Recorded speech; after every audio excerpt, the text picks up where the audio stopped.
Hola, hola, ¿cómo están? Estamos aquí para realizar un nuevo repaso de la lección de escuela sabática, la lección número 9. El título, Cuando te convirtieres con todo tu corazón.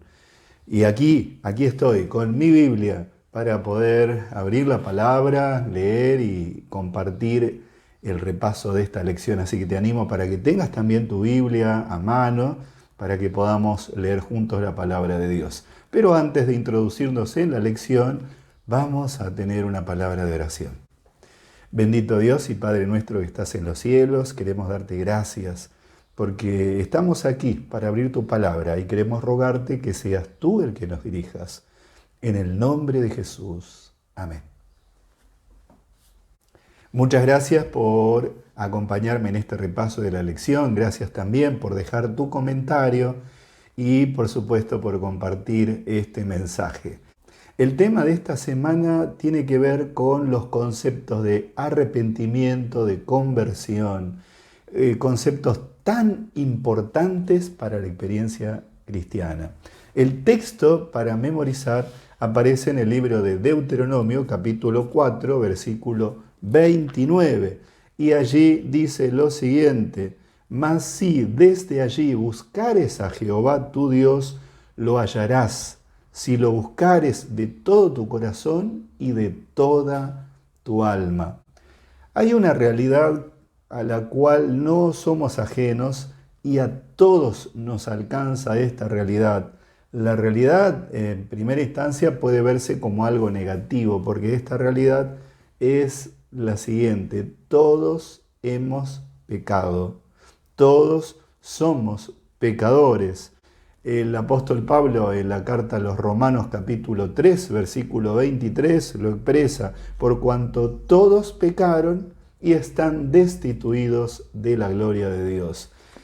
¿Qué cosa? Saber que estamos destituidos de la gloria de Dios. Pero si nos quedáramos con este mensaje solamente, pues no tendríamos esperanza. La parte positiva del mensaje de la palabra de Dios es lo que dice Romanos 3, versículo 24, el siguiente versículo: justificados gratuitamente por su gracia, mediante la redención que es en Cristo Jesús.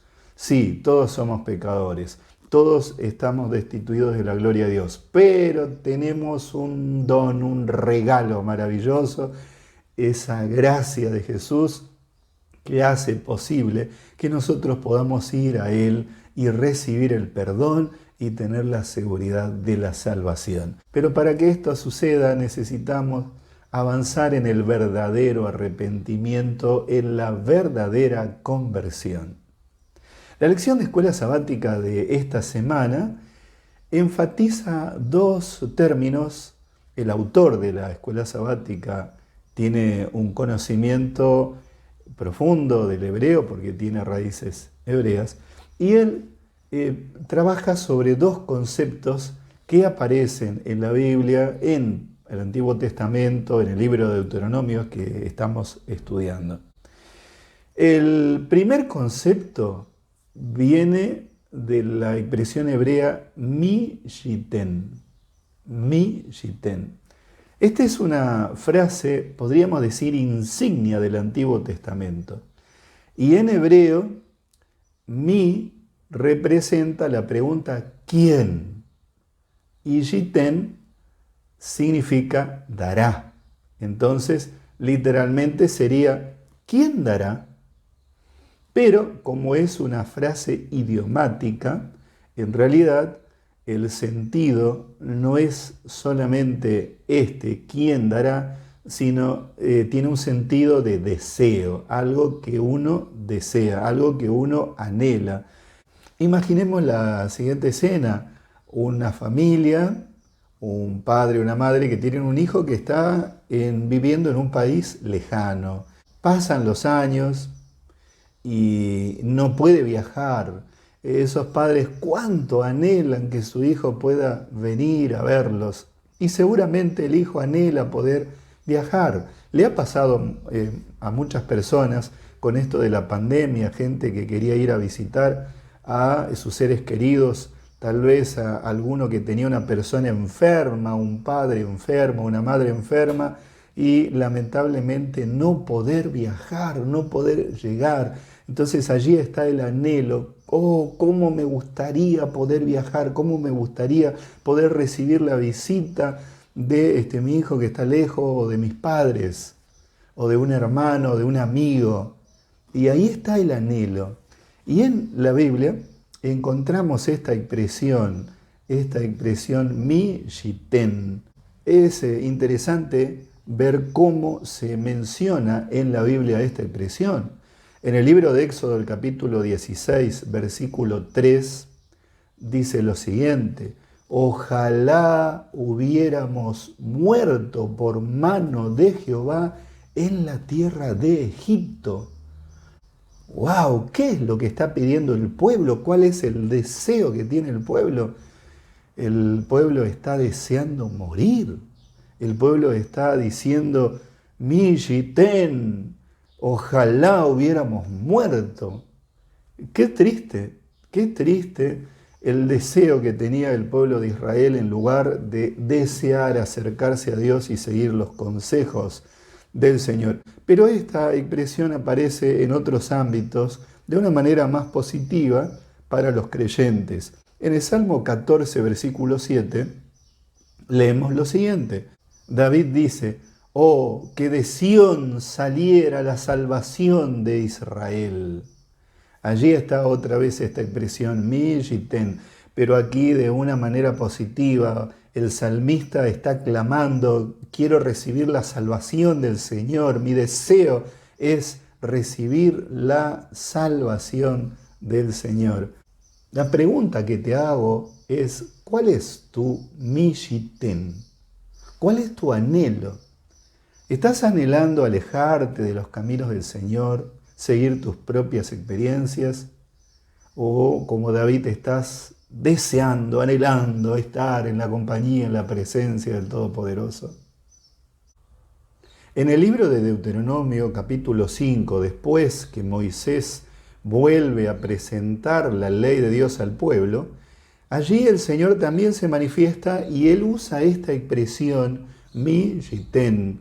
Y dice lo siguiente allí, Deuteronomio capítulo 5, versículo 29. ¿Quién diera que tuviese tal corazón que me temiesen y guardasen todos los días todos mis mandamientos, para que a ellos y a sus hijos les fuese bien para siempre?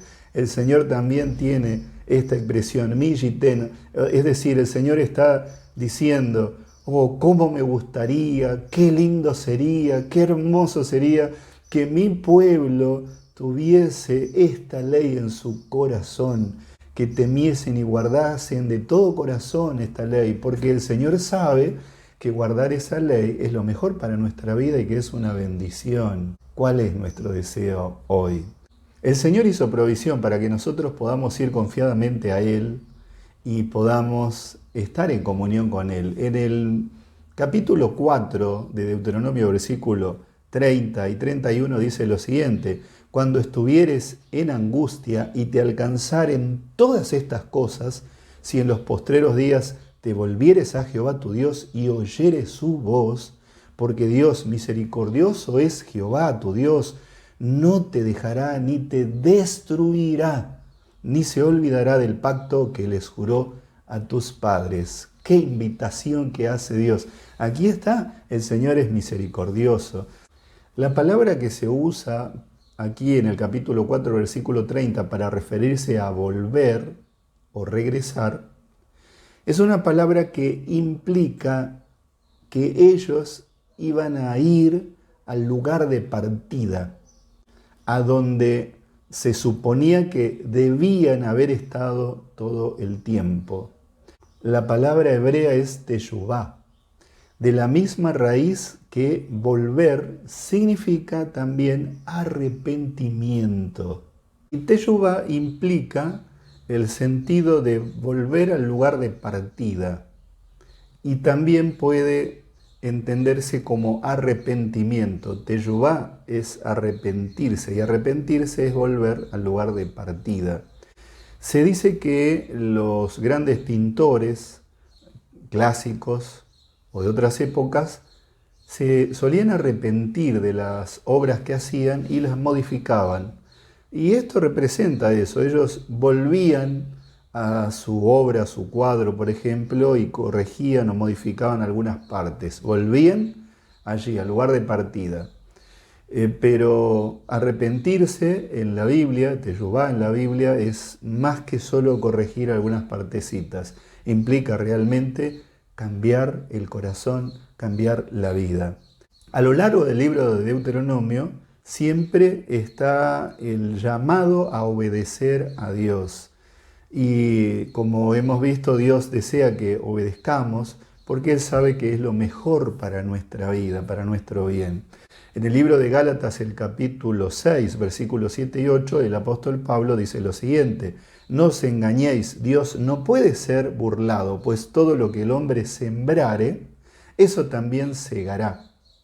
Porque el que siembra para su carne, de la carne segará corrupción, mas el que siembra para el Espíritu, del Espíritu segará vida eterna. Por lo tanto, el Nuevo Testamento también sigue el mismo lineamiento. Se presenta la necesidad de obedecer a Dios y de obedecer los mandatos del Señor porque son bendición para nosotros. En otras palabras, la idea es sencilla y al punto. Si te equivocás, vas a tener consecuencias. Y esas consecuencias pueden ser terribles para vos o para tu familia. Eso es lo que hace el pecado, trae consecuencias desagradables a nuestra vida. Sin embargo, aún así, habiéndonos apartado del Señor, podemos arrepentirnos, podemos volver al lugar de partida para comenzar una nueva relación con nuestro Señor. Y por supuesto, el Señor nos recibe de vuelta y nos ofrece su perdón y su salvación. Es maravilloso lo que Dios hace por cada uno de nosotros. La garantía del perdón está. Dios solo espera que pueda producirse ese arrepentimiento sincero, el teshuvá. Cuando Juan el Bautista estaba predicando en torno al río Jordán y bautizando, había personas, maestros de la ley, que se acercaban y también querían ser bautizados. Y Juan los reprendió porque él se dio cuenta de que lo que ellos estaban haciendo era algo exterior, no estaba en el corazón de ellos el querer seguir completamente la voluntad de Dios. Por eso Dios también nos llama a nosotros para que nuestro arrepentimiento sea genuino. En el libro de Hechos de los Apóstoles, capítulo 5, versículo 31, leemos: a este Dios ha exaltado con su diestra por príncipe y salvador, para dar a Israel arrepentimiento y perdón de pecados. Tenemos la garantía, tenemos el Salvador, tenemos el mediador. Solo volvamos al camino o mantengámonos en el camino junto al Señor. Cuando Pedro estaba predicando, después que recibió el don del Espíritu Santo en el Pentecostés, la gente se asombró por el mensaje y le dolió en su corazón el darse cuenta de que estaban apartados del camino. Dice el texto bíblico, Hechos capítulo 2, versículo 37. Al oír esto, se compungieron de corazón y dijeron a Pedro y a los otros apóstoles: varones hermanos, ¿qué haremos? ¿Qué haremos? Y Pedro les respondió: arrepentíos y bautícese cada uno de vosotros en el nombre de Jesucristo para perdón de los pecados y recibiréis el don del Espíritu Santo. Es interesante aquí la palabra arrepentimiento está relacionada, vinculada con el compungirse de corazón, el sentir dolor al darse cuenta de que uno está lejos de los caminos del Señor. Ese es el verdadero arrepentimiento, cuando nosotros nos damos cuenta de nuestra situación y deseamos cambiar. Claro, eso nos lleva a la conversión, al cambio de dirección en nuestras vidas, a la decisión de seguir con Jesús plenamente. Y cuando estamos con el Señor o volvemos al Señor, las cosas cambian radicalmente en nuestra vida. Y aquí también se habla de la evidencia exterior, así como es tan fundamental que nuestro arrepentimiento sea de corazón, finalmente eso también se va a visualizar externamente y aquí sucede a través de la experiencia del bautismo. Por eso, si todavía no has dado ese paso y estás estudiando la palabra, pues te animo para que te entregues al Señor y disfrutes, goces de la experiencia maravillosa del bautismo. La vida del creyente cambia radicalmente cuando está con Dios. Cuenta Ruber, un señor que da conferencias en distintos lugares, que en cierta oportunidad él llegó al salón de una biblioteca donde iba a dar una conferencia y allí se encontró con un mendigo, un señor que vivía en la calle. En realidad no era la primera vez que lo veía, ya otras veces que había estado en ese lugar, él se había encontrado con este mendigo. Le llamaba la atención porque este mendigo estaba allí esperando recibir dinero, pero Ruber miró el rostro de este hombre y vio que estaba serio, como enojado, como con cierto rencor. Ruber pensó, no le voy a dar dinero a este hombre, directamente le voy a traer alimento. Así que preparó alimento y cuando lo vio la siguiente vez le dejó alimento. Pero aún así este señor seguía con su rostro serio y como con ira. En cierta oportunidad se encontraron en el descanso de la escalera que subía hacia el salón de aquella biblioteca y allí tuvieron la oportunidad de dialogar y Ruber se animó a preguntarle, ¿usted cree en Dios? ¿Cree que Dios tiene algo para su vida? Y para la sorpresa de Ruber, aquel hombre le dijo, ¿sabe qué? Me gustaría conocer más de Dios. Me gustaría volverme a Dios. Ruber, entusiasmado, consiguió una Biblia y le entregó la Biblia y le dijo que la lea y se despidieron. Después de 6 meses, Ruber volvió a ese lugar y allí estaba aquel mendigo. Se acercó a él para saludarlo, pero ahora notó algo radicalmente diferente. Aquel hombre tenía una sonrisa y cuando lo vio a Ruber lo saludó y le dijo, ¿cómo estás, amigo? ¿Sabes qué? He leído la Biblia y Dios me ha transformado. Qué lindo es estar con el Señor. Es más, estoy yendo a la iglesia. Ruber quedó tan contento, le dio un abrazo. No solo en esta oportunidad le entregó alimentos, sino que cuando él ya se iba, preparó una cantidad de dinero y le dio en la mano a este señor y este señor con una sonrisa le agradeció y le dijo que Dios lo bendiga, el Señor es bueno, qué hermoso es caminar con el Señor. Y es así, queridos amigos, cuando nosotros estamos plenamente con el Señor y vamos de todo corazón a Él, nuestra vida cambia y tenemos ahora una sonrisa, porque tenemos la seguridad de la salvación, tenemos la seguridad del perdón de nuestro Dios. Te animo para que camines cada día con el Señor. Te invito para que hagamos una oración. Bendito Dios y Padre nuestro que estás en los cielos, queremos darte gracias por tu mensaje alentador y queremos pedirte que nos ayudes para que nosotros tengamos ese sentimiento de volver a tus caminos, de arrepentirnos genuinamente, tengamos el deseo de estar contigo. Padre Celestial, que tu bendición esté con todos los que están escuchando este mensaje. Ten en cuenta sus necesidades. Te lo ruego en el nombre de Jesús. Amén. Que Dios te bendiga. Gracias por acompañarme. Gracias por tu mensaje. Nos reencontramos en el próximo repaso de la lección de Escuela Sabática.